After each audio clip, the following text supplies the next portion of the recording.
ਲੋ ਜੀ ਅਸੀਂ ਅੱਜ ਅਰਜਨ ਨਗਰ ਦੇ ਵਿੱਚ ਆਏ ਹੋਏ ਹਾਂ। ਫੜੋ ਮੈਂ ਕੈਮਰਾ ਸਾਫ ਕਰ ਲਾ ਭਰਾ।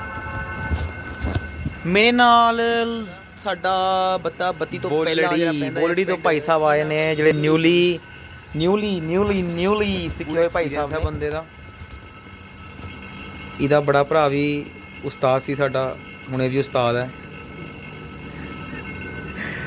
ਆ ਬੰਦੇ ਨੇ ਖੁਦ ਫਲੇਅਰ ਬਣਾਏ ਹੈ, ਲੀਕੇ ਚੈੱਕ ਕਰੀ ਹੈ।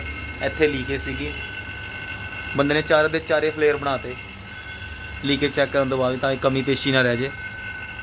ਇਸ ਬੰਦੇ ਨੇ ਵਰਕ ਕਰਿਆ, ਇਸ ਬੰਦੇ ਨੇ। ਆ ਵੈਕਿਊਮ ਟੰਗਣ ਦਾ ਤਰੀਕਾ ਦੇਖੋ ਬੰਦੇ ਦਾ,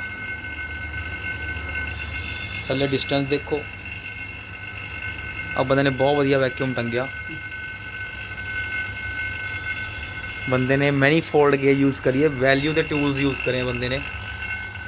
ਵੈਲਿਊ ਦਾ ਟੂਲ ਕੱਢ ਰਿਹਾ ਇਸ ਕੋਲ। ਆ ਦੇਖੋ,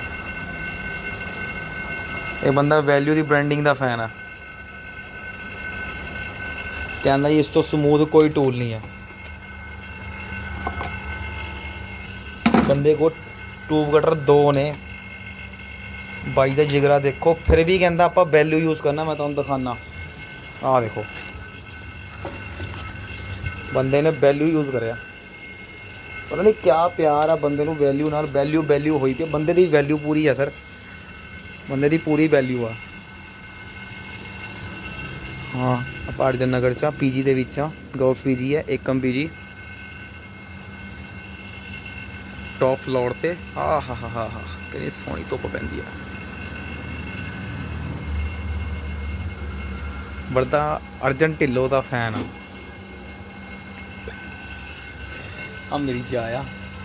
इसके बाद मैं चार लूँगा। एक फ़ोटो ले लीजिए, ज़्यादा बहुत सोहना फ्रेम आ रहा है।